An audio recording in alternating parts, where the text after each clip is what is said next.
সংবিধান হত্যা যারা করছে তারাই এখন সংবিধানের জন্য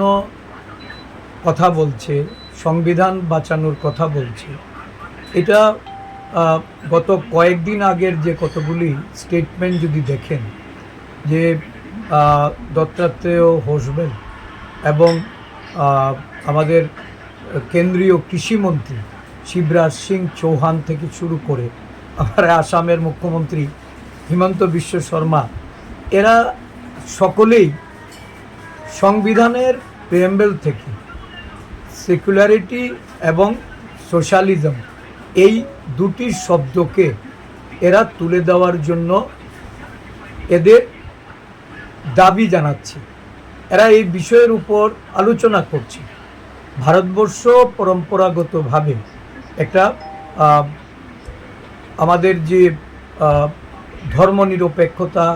বা বিভিন্ন ধর্মের বর্ণের সমাজের বিভিন্ন সম্প্রদায়ের মানুষের যে মেলামেশা বা ভ্রাতৃত্ববোধ, এটাকে নির্ভর করেই দেশের অখণ্ডতা, দেশের সংহতি,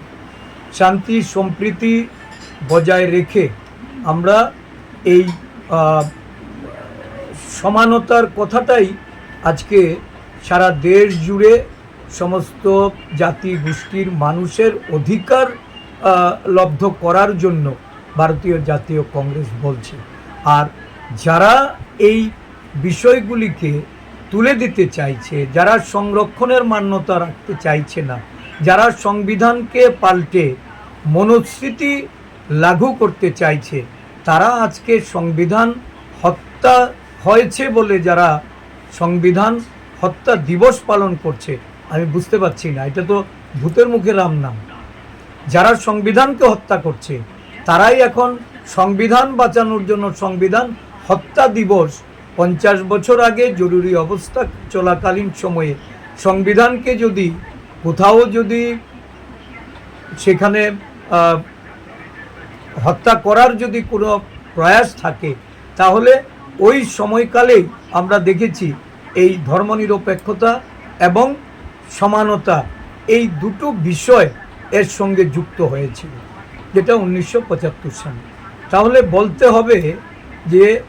জোট সরকারের এই জরুরি অবস্থায় কিছু কিছু জায়গায় বাড়াবাড়ি ছিল না, এটা আমি বলবো না, বাড়াবাড়ি ছিল, কিন্তু দেশের কালোবাজারি, মজুদদার, বিভিন্ন অসৎ উপায়ে উপার্জনকারী, দেশের আইনে